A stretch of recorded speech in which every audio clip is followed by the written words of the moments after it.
Salam guru penggerak, perkenalkan saya Iwayan Budi Mustika, calon guru penggerak Angkatan 8 Kabupaten Klungkung, Bali, instansi SMA Negeri 1 Atap Lembongan. Pada video kali ini saya akan memaparkan tugas 1.1a, 8 koneksi antar materi terkait tentang kesimpulan dan refleksi modul 1.1 pemikiran Ki Hajar Dewantara. Namun sebelum membahas tentang pertanyaan terkait dengan koneksi antar materi kesimpulan dan refleksi pada tayangan ini saya akan mengulas dan mempertegas kembali mengenai dasar-dasar pendidikan KHD. Antaranya yang pertama adalah pendidikan sejati adalah menununtu, artinya kita seorang pendidik harus mampu menununtu dan mengarahkan peserta didik dalam proses pembelajaran. Yang kedua, pendidikan terhadap anak harus menyesuaikan terhadap kodrat alam dan kodrat anak dari peserta didik itu sendiri dengan seiring perkembangan zaman abad 21 ini. Selanjutnya yang ketiga ada pendidikan yang berpusat pada anak, artinya biarlah peserta didik tersebutlah yang melakukan kegiatan belajar kita sebagai guru hanya menerapkan konsep trilogi pendidikan dari KHD. Selanjutnya yang keempat yang kita bisa tanamkan dari sekian konsep pemikiran KHD adalah penanaman pendidikan budi pekerti pada anak, yang merupakan salah satu konsep untuk mengembangkan karakter dari anak dalam proses pembelajaran yang dilakukannya. Sekarang akan dilanjutkan pembahasan mengenai pertanyaan pemantik terkait dengan kesimpulan dan refleksi modul 1.1 yang nantinya dapat saya berikan jawaban antaranya.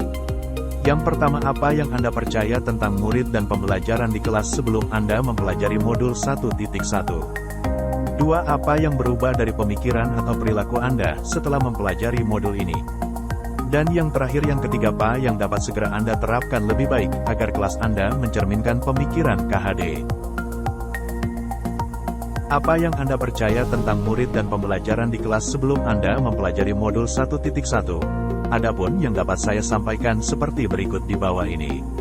1. Murid dianggap mampu menguasai materi belajar secara menyeluruh tanpa perlu adanya tuntunan yang maksimal. Yang mana dalam hal ini refleksi kegiatan pembelajaran belum dilakukan secara intensif dan maksimal. 2. Belum menyadari makna pengajaran dan mendidik sesuai dengan pemikiran KHD yang semestinya diterapkan dalam kegiatan pembelajaran. 3. Dalam kegiatan pembelajaran adanya sistem teacher center, yang artinya pembelajaran hanya berpusat pada guru. Dalam hal ini pembelajaran hanya berfokus pada guru memegang kendali penuh selama pembelajaran sekaligus pemberi informasi utama, sedangkan murid hanya bisa mendengarkan.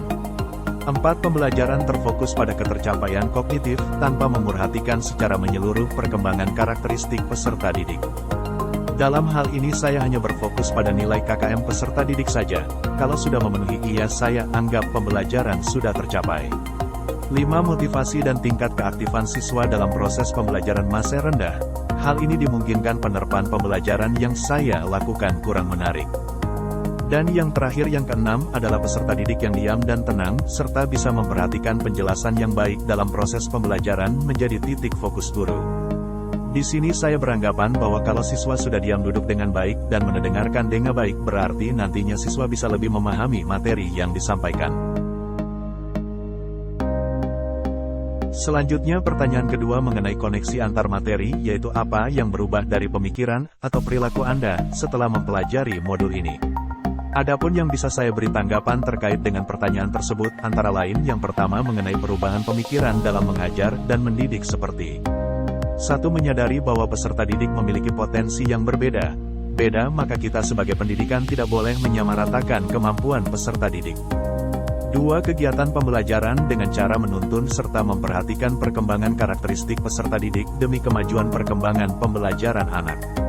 3. Pembelajaran berpusat pada peserta didik yang nantinya dapat mewujudkan kegiatan pembelajaran yang mengeksplor dari kemampuan anak itu sendiri. 4. Memperhatikan kodrat alam dan kodrat zaman dalam proses pembelajaran, karena kita ketahui pembelajaran seperti sekarang ini harus bisa menyesuaikan teruma pada abad 21. Tadi saya sudah sampaikan terkait dengan jawaban mengenai perubahan pemikiran, sekarang akan dilanjutkan terkait dengan perubahan perilaku yang nanti dikembangkan seperti 1. Menerapkan pembelajaran dengan menggunakan metode dan media pembelajaran yang lebih menarik untuk meningkatkan motivasi dan keaktifan peserta didik. 2. Penerapan Merdeka Belajar seperti sekarang halnya sudah diterapkannya kurikulum Merdeka pada satuan pendidikan. Dan yang ketiga, fokus terhadap perilaku peserta didik terkait dengan pengembangan minat bakat yang dimiliki. Terkait dengan pertanyaan ketiga dalam materi kesimpulan dan refleksi, yaitu apa yang dapat segera Anda terapkan lebih baik, agar kelas Anda mencerminkan pemikiran KHD. Adapun yang dapat saya terapkan agar kelas dapat mencerminkan pemikiran KHD, antaranya seperti penjelasan berikut ini. 1. Merancang pembelajaran yang menarik dan pembelajaran berdiferensiasi, serta menerapkan kegiatan belajar sambil bermain. Yang kedua, pembentukan kesepakatan kelas sebelum proses pembelajaran, agar kegiatan pembelajaran dapat berjalan sesuai dengan kebutuhan peserta didik. Yang nantinya kegiatan pembelajaran berpusat pada peserta didik itu sendiri, sehingga pembelajaran tidak menjadi berpusat pada guru saja.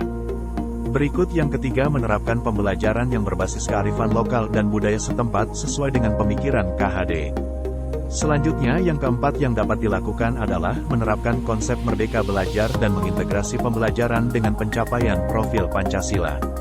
Adapun yang kelima yang dapat diterapkan adalah pembelajaran yang mengutamakan aspek budi pekerti. Yang keenam, menerapkan sistem pembelajaran yang disesuaikan dengan kodrat alam dan kodrat zaman sesuai dengan pemikiran KHD. Dan terakhir yang bisa dilakukan adalah melakukan refleksi pembelajaran terkait dengan proses pembelajaran yang dilakukan. Demikianlah yang bisa saya sampaikan terkait dengan koneksi antar materi kesimpulan dan refleksi modul 1.1. Semoga apa yang diharapkan bisa tercapai. Sekian dan terima kasih, saya Iwayan Budi Mustika, salam guru penggerak, bergerak tergerak menggerakkan.